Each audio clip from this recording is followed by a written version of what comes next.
Welcome, everyone, to If I Only Had 10 Minutes. This is Jane Randall, and I am excited to have Craig Buchholz joining me. Hi, Craig. Hey Jane, delighted to be here. Thanks for having me. So, I have a few questions for you, but tell me a little bit about yourself, or tell everybody else a little bit about yourself so they know who you I happy to do that. Thanks. I'm currently serving as the U.S. CEO for Burson. I've been in that role for about 2 years. Before that, I was actually brought into what is now Burson through H&K. So as you know, and many people know, H&K and BCW merged to create Burson. Prior to that, I spent the majority of my career in-house at General Motors as the Chief Communications Officer, so automotive and technology. are. I worked as the Chief Communications Officer at Procter& and Gamble, so computer consumer products. And then before that, in healthcare for about 15 or 20 years at Merck, Johnson and Johnson, and Pfizer. So, Started on the agency side a million years ago.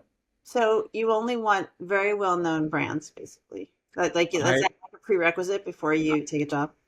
It's Well, fun. I will give you, I mean, if you, the fun little trivia fact. So when I was coming out of university, the place that I wanted to work was H&K, and this would have been the early 90s.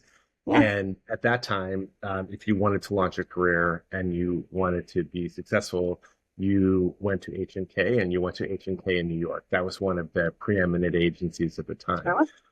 The joke is when I called them, they never called me back, but they did call me 30 years later to come in as CEO. So it was They worth found the waiting for. message. They lost the message and then they found it. That's right, exactly. But Yeah, while you that's were out, Flip.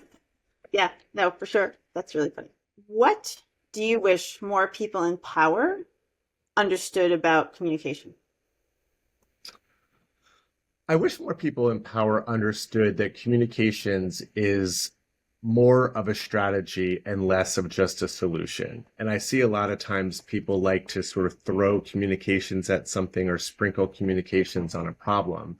But the truth is, if they had actually engaged further upstream, either with a communications professional, in-house agency, what have Yep. you, they may not be in the same situation. So I'd like people to recognize that communications primarily as a strategy and secondarily as a solution. And I think a lot of times people have that upside down. If you could make one hire now for your team, for your comms team, think about think about yourself in the agency, but then also think about yourself as when you were a CCO. If you can make one hire, what would it be? Why?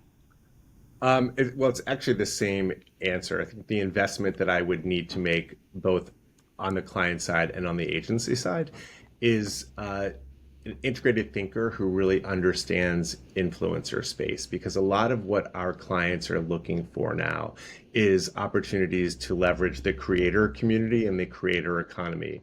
That really has its roots in a lot of ways in influencer, although creators and influencer are different. Yeah. I think the understanding of integrated thinking and really the ability to take, instead of pushing a brand down, to actually leverage culture and pull that up to meet the brand. And we're seeing that in lots of different ways with lots of our different clients right now. So I think that's the space I want to invest in and continue to develop with our teams. Comms Collective is all about fractional. You've been a supporter and understood from the beginning.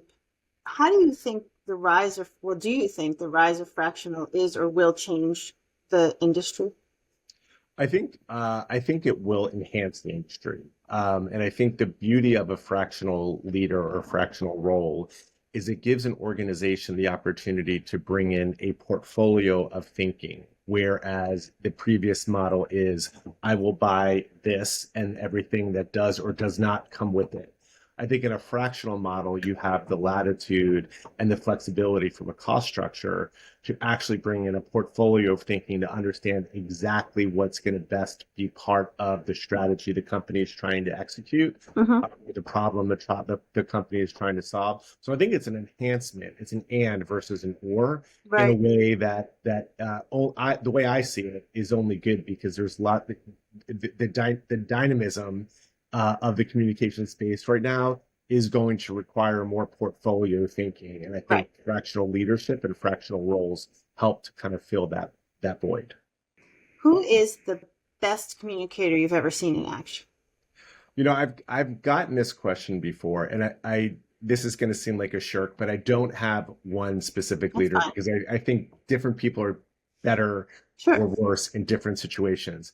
I think the anatomy of an excellent communicator is somebody who is passionate, somebody who is persuasive, somebody who is empathetic, and somebody who is a visionary. If you can bring those four things to a communications paradigm, I think you will have an excellent communicator.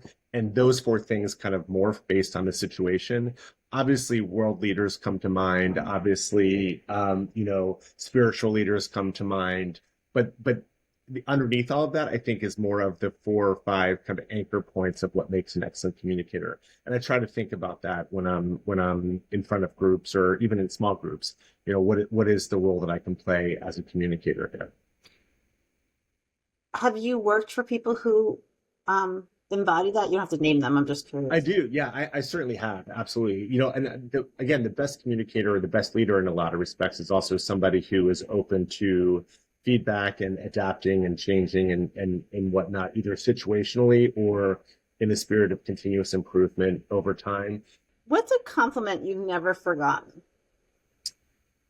One of my favorite compliments, and especially as I got deeper into my career, Sure. is when somebody would say to me something along the lines of, "You took the time to do blank."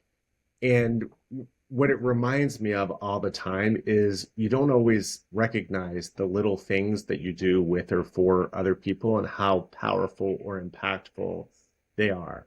The two times I've left my CCO roles, first for P&G to go to GM and then GM to go to Burson, the emails that I got from folks, I saved every single one of them. I have like a printout of, goodbye, good luck, but also like stories and vignettes of like, It's you did amazing. this one thing one time, you said this one thing one time, you defended me or you stood up for me or you did whatever. And honestly, in some instances, I can scarcely remember Yeah, sure. having done it, but the moment was so meaningful to them. So it's that kind of thing that really sticks with me and I find to be the most wonderful compliment is like, hey, you took the time to do something that mattered to me. All right, I'm gonna do two more just because I like things to pick from. If your career had a tagline, actually, there's two you can choose from. Your career had Sure. a tagline, or what would be the song that would be played when you entered a room? Like, what's your entry? What's your entry song? Oh wow. I don't ha the second one I don't have. I'd have to put some thought into that. That to me is probably another one where I would weasel out of it and say there's not one song. Well, of course, there's Um, not one. I mean, music to me, like Spotify is one of our clients, and at the end of the year, we always do something called Spotify Wrapped, where you sort of, it looks back over the year, Yeah, and I feel like it's sort of an insight into someone's soul to understand like what their music 100%. listening, because it's so private and personal usually, So anyway, I don't know that I have a song, one specific song.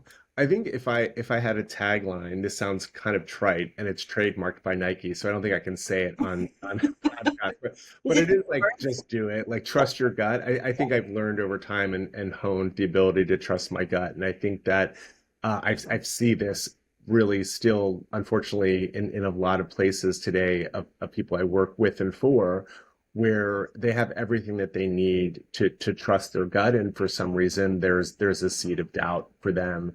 And I always try to encourage people to push past that. I think, we should always go past our comfort zone. Right, right, Because I think there is considered risk and then there's like irresponsible risk. And I right, think considered risk is how you grow and learn and right. make mistakes. I mean, you have to embrace the idea of making mistakes. I've made mistakes over my career. I will make mistakes through the remainder of my career.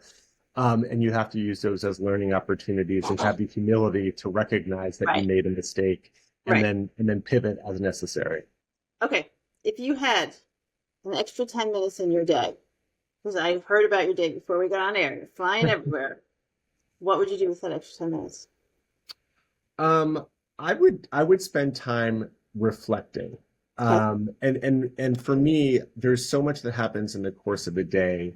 that without taking the opportunity to reflect, you really could lose the benefit of the learning. You just get lost in the moment. And I think, in 10 minutes a day, you're tempted to, I could do one other thing, I do five other things. You can do a lot in 10 Yeah. minutes. Mm-hmm. But for me, it's really important to try to take the time to reflect on either the day behind you, the day ahead of you, so that you can glean some of the learnings and the insights and the wisdom and some of the joy out of that too.